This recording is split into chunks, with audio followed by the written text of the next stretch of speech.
శ్రీ సాయి సచరిత 21వ అధ్యాయం. విహెచ్ ఠాకూర్, అనంతరావు పాటంకర్, పండరీపురం ప్లేడం వీరి కథలు. ఈ అధ్యాయంలో హేమట్పంతి వినాయక హరిశ్చంద్ర ఠాకూర్, బిఏ అనంతరావు పాటంకర్, పండరీపురం ప్లేడర్ గూర్చిన కథలు చెప్పాను. ఈ కథలన్నీ ఆనందకమైనవి. ఇవి సరిగా చదివిన గ్రహించినచో ఆధ్యాత్మిక మార్గమునకు దారి చూపును. ప్రస్తావన. సామాన్యంగా మన గత జన్మ పుణ్య సముపార్జన వలన మహాత్ముల సాంగత్యమును పొంది దానివల్ల మేలు పొందడం. దీనికి ఉదాహరణగా హేమట్పంతు తన సంగతినే చెప్పుచున్నాడు. బొంబాయి దగ్గరగా ఉన్న బాంద్రాకు ఇతడు చాలా కాలం మెజిస్ట్రేట్గా ఉండెను. అక్కడ పీరు మౌలానా అనే అహ్మదీయుడు మహమ్మదుడు నివసించుచుండెను. అనేక మంది హిందువులు, పారసీకులు, ఇతర మతస్థులు పోయి వారిని దర్శించుచుండేది. హేమట్పంతు పురోహితుడు ఇనుస్ పీరు మౌలానాను దర్శించుకొని అనేక సార్లు హేమట్పంతుకు చెప్పాను. కానీ ఏవో కారణముల చేత హేమట్పంతు ఆ మహాత్ముని దర్శించలేకపోయాను. అనేక సంవత్సరముల తర్వాత అతను వంతు వచ్చాను. అతడు షిరిడీకి పోయి శ్రీ సాయి దర్బార్లో శాశ్వత స్థానమును పొందాను. దురదృష్టవశాత్తు ఇట్టి మహాత్మునికి సాంగత్యం లభించదు. కేవలం అదృష్టవంతులకే అట్టి లభించను. యోగీశ్వరుల వ్యవస్థ. అత్యంత ప్రాచీన కాలం నుండి ప్రపంచమున యోగీశ్వరుల వ్యవస్థ ఉన్నది. అనేక మంది యోగులు అనేక చోట్ల అవతరించి వారికి విధింపబడిన పనులు నెరవేర్చదురు. వారు అనేక చోట్ల పనిచేసినను అందరూ భగవంతుని ఆజ్ఞానుసారం నెరవేర్చదురు. కాన ఒకరు చేయనది ఇంకొకరు తెలియను, ఒకరు చేసిన దాన్ని ఇంకొకరు పూర్తి చేసేదురు. దీన్ని బోధించట కన్నా ఉదాహరణ ఏమి దిగగలదు. విహెచ్ ఠాకూర్. వీరు రెవెన్యూ శాఖలో గుమస్తాగా నుండిరి. ఆయన ఒకప్పుడు బెగలాం సమీపం మందలి వడ్గాం అను పట్టణం మందు సర్వే పార్టీలో వచ్చాను. అక్కడ అప్ప అను కన్నడ యోగిని దర్శించి పాదములకు నమస్కరించాను. ఆ యోగి నిశ్చలదాసు రచించిన విచార సాగరం అను వేదాంత గ్రంథమును సభలో నున్న వారికి బోధించాను. ఠాకూర్ పోనప్పుడు వారి సెలవు కోరగా వారిట్లు చెప్పారు, ఈ పుస్తకం నీవు చదవవలను. నీవట్లు చేసినచో నీ కోరికలు నెరవేరును. ముందు ముందు నీ ఉద్యోగంను సంబంధించి పనితీరు మీద ఉత్తర దిక్కును పోయినప్పుడు నీ అదృష్టవశమునం నీకు ఒక గొప్ప మహాత్ముడు దర్శనం కలుగును. వారు నీ భవిష్యత్తుకు మార్గం చూపెదరు. నీ మనసునకు శాంతి ఆనందమును కలిగజేసెదరు. ఆ తర్వాత ఠాకూర్ జున్నూరు బదిలీమయ్యాను. అతడికి పోవుటకై నాన్హే ఘాట్లోని దాటిపోవలసి ఉండెను. ఈ లోయలో మిక్కిలి లోతు అయినది. దాన్ని దాటుట చాలా కష్టం.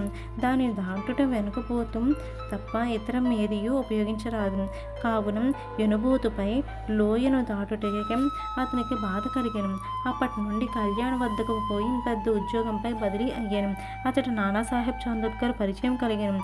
ఆయన వలన సాయిబాబా గురించి అనేక సంగతులు తెలుసుకొని వారిని దర్శింపకాంక్షించను. ఆ మరుసటి దినమే నానాసాహెబ్ షిరిడీ పోవుటకు నిశ్చయించుకొనెను. కావున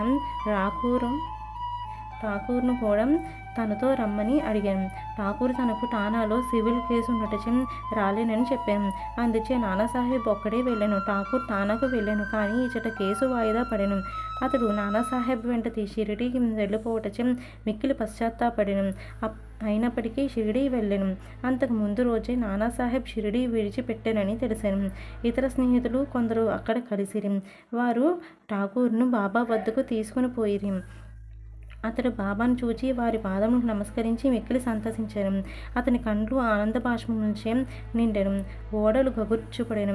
కొంతసేపటికి సర్వజ్ఞుడైన బాబాను ఇట్లనెను, ఇచ్చటి మార్గము అప్పా బోధించు నీతులంతా సులభం కాదు. నాన్హే ఘాట్లో ఎనబోతుపై సవారీ చేయుట కంటే కష్టం. ఈ ఆధ్యాత్మిక మార్గం మిగులు కఠినమైనది. దీనికి ఎంతో కృషి అవసరం. ఠాకూర్ ఒక్కనికే అర్థమగును. ఆ మాటలు వినగానే అతడు అమితానంద పరవశుడే. కన్నడ యోగి చెప్పిన మాటలు యథార్థములని గ్రహించి 2 చేతులు జోడించి బాబా పాదములపై శిరస్సు పెట్టి తను స్వీకరించి ఆశీర్వదించవలనని ప్రార్థించాను. అప్పుడు బాబా ఇట్లనను, అప్ప చెప్పిందంతయో నిజమే, కానీ అవన్నీ అభ్యసించి ఆచరణలో పెట్టవలను. ఊరికనే గ్రంథములు చదవటం వలన కానీ ప్రయోజనం లేదు. నీవు చదివిన విషయం గూర్చి జాగ్రత్త విచారించి అర్థం చేసుకొని ఆచరణలో పెట్టవలను. లేనిచో ప్రయోజనం లేదు.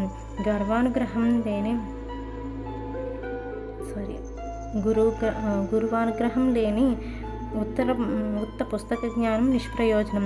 విచారసారములోని సిద్ధాంత భాగమాతడు చదివి ఉండెను, కానీ ఆచరణను షిరిడీలో నెరవేర్చను.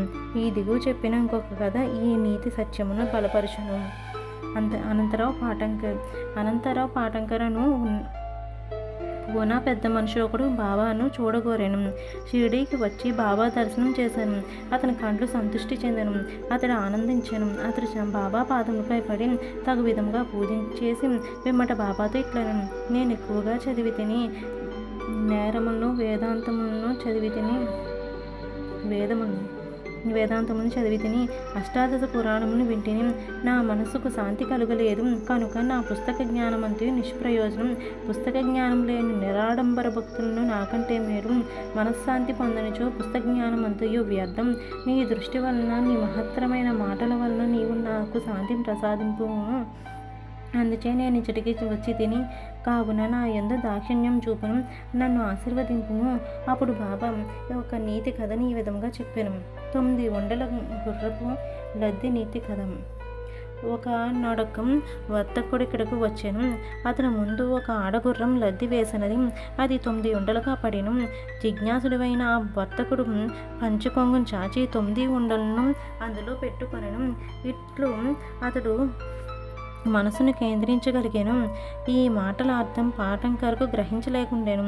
అందుచే అతడు గణేష్ దామోదర్ ఉరఫ్ దాదా కేల్కర్ ఇట్లు అడిగాను. ఆ మాటల్లో బాబా ఉద్దేశం ఏమి? కేల్కర్ ఇట్లు జవాబు ఇచ్చాను, నాకు కూడా బాబా చెప్పింది అంతే తెలియదు కానీ వారి ప్రేరణ ప్రకారం నాకు తోచినది నేను చెప్పేదను. ఆడగుర్రం అనగా ఇచ్చట భగవంతుని అనుగ్రహం. 9 లద్ది ఉండలు అనగా నవ విభక్తులు. అవి ఏమనగా శ్రవణం వినటం,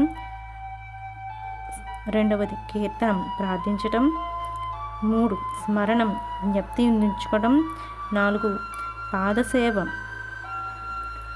5 అర్చనం పూజ, 6 నమస్కారం వంగి నమస్కరించుట, 7 దాస్యం సేవ చేయటం, 8 సఖ్యత్వం స్నేహంగా ఉండటం, 9 ఆత్మ నివేదనం ఆత్మను సమర్పించుట.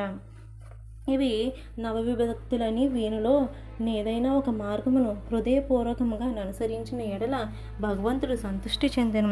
భక్తుని గృహమందు ప్రత్యక్షమగును.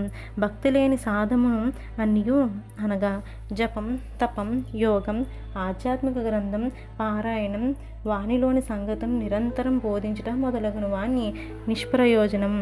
భక్తియే లేనిచో వేదంలోని జ్ఞానము, జ్ఞాని అని గొప్ప ప్రఖ్యాతి, నామమంత్రమునికే చేయ భజనం ఇవన్నీ వ్యర్థం.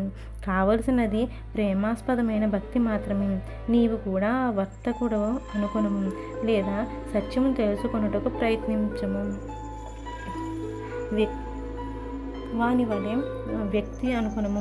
వాని వలె నవవిభక్తులు ప్రోగు చేయము. ఆతురతో నుండుము. వాని వల్ల నవవిభక్తులు ఆచరణలో పెట్టుము. సిద్ధముగా నుండుము. అప్పుడే నీకు మనస్థైర్యం, శాంతి కలుగును. ఆ మరుసటి దినం పాటంకర్ బాబాకు నమస్కరించుటకు పోగా 9 గుర్రపు లద్ది ఉండలను ప్రోగు చేసితివా లేదా అని ప్రశ్నించాను. అప్పుడు తాను నిస్సహాయుడైన బాబా అనుగ్రహం మాత్రమే వారిని సులభంగా ప్రోగు చేయవచ్చునని నేను. అప్పుడు బాబా శాంతి క్షేమమును కలుగునని ఆశీర్వదించాను. పాటంకర్ ఈ పరిమితానందం భరితుడయ్యాను. పండరీపురం ప్లేడరు. ఒక చిన్న కథతో ఈ అధ్యాయం ముగించేద్దాం. ఈ కథ సర్వజ్ఞుడని తెలుపును. ప్రజలను సరియైన మార్గం పెట్టుటకు, వారి తప్పులను సవరించుటకు బాబా సర్వజ్ఞతను ఉపయోగించుచుండెను. ఒకనాడు పండరీపురం నుండి ఒక ప్లేడరు వచ్చాను. అతడు మసీదుకు పోయి బాబా దర్శించాను. వారి పాదములకు నమస్కరించాను. అడగకుండానే దక్షిణ ఇచ్చాను. జరుగునుచున్నది సంభాషణ వింటూ కొరకు మూల కూర్చుండాను. బాబా అతని వైపు ముఖం తిప్పి ఇట్లను, ప్రజలంత టక్కరులు, వారు పాదములపై పడెదరు, దక్షిణ ఇచ్చెదరు, కానీ చాటున నిందించెదరు. ఇది ఎంత చిత్రమో కదా. ఆ మాటలు ప్లేడర్కు సూటిగా తగిలినవి. ఎవరికి బాబా మాటలను అంతరార్థం బోధపడలేదు. ప్లేడర్ మాత్రమే గ్రహించను, కానీ అక్కడ ఏమీ మాట్లాడలేదు. వాడకు పోయి పిమ్మట ప్లేడర్ కాకాసాహెబ్ దీక్షిత్ ఇట్లా, బాబా చెప్పింది అంతయో అర్థమే. ఆ బాణం నాపై ప్రయోగించారు. అది నా గూర్చియే. నేను ఎవరిని నిందించకూడదు, తృణీకరించరాదని బోధించినారు. పండరీపురం సబ్జడ్జియగు నోల్కర్ తన ఆరోగ్యాభివృద్ధి కొరకు షిరిడీ వచ్చాను. ఇచ్చటయే మకాం చేశాను. ప్లేడర్ విశ్రాంతి గదిలో దీని గురించి వివాదం జరిగాను. రోగముచే బాధపడుచున్న సబ్జడ్జి ఔషధమును సేవించక షిరిడీకి పోయిన మాత్రమే బాగోగునా అని మాట్లాడుకునిరి. సబ్జడ్జిని వ్యాఖ్య చేసిరి. సాయిబాబాను నిందించిరి. నేను కూడా అందుకొంత భాగం వహించి తిని. నేను చేసినది సమంజసం కాదని ఇప్పుడు సాయిబాబా నిరూపించిన. ఇది నాకు దూషణ కాదు, నాకు ఇది ఆశీర్వాదమే. ఇది నాకు ఒక ఉపదేశం. నేను ఇక మీదట ఎవరిని దూషించరాదు, ఎవరిని నిందించరాదు, ఇతరుల విషయంలో జోక్యం చేసుకొనరాదు. పండరీపురంలో షిరిడీ 300 మైళ్ళ దూరంలో నున్నది.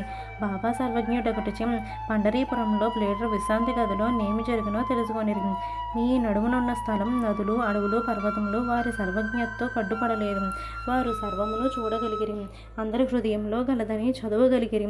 వారికి తెలియని రహస్యం ఏమీ లేదు. దగ్గరనున్నవి, దూరంగానున్నవి ప్రతి వస్తువు కూడా పగటి కాంతి వలె వారికి తేట తెల్లెము. ఎవడైనాను దూరంగా గాని దగ్గరముగా గాని ఉండనిమ్ము. బాబా సర్వాంతర్యామి ఒకటిచే వారి దృష్టి నుంచి తప్పించుకొనుట వీలు లేదు. దీన్ని బట్టి ప్లేడర్ ఒక నీతిని నెరవేర్చుకొనెను. ఒకరిని గూర్చి చెడు చెప్పరాదు, మరియు అనవసరంగా వ్యాఖ్యానం చేయరాదు. అట్లు బాబా అతన్ని దుర్గుణం పోగొట్టి సన్మానం పెట్టాను. ఇది ఒక ప్లేటను గూర్చినప్పటికీ అందరికీ వర్తించును. కానీ ఈ కథ బోధించిన నీతి జ్ఞప్తి అందించుకొని మేలు పొందముగాక. సాయిబాబా మహిమ అగాధం, వారి లీలలు కూడా అట్టివే, వారి జీవితం అట్టిదే. వారు పరబ్రహ్మం యొక్క అవతారం. 21వ అధ్యాయం సంపూర్ణం.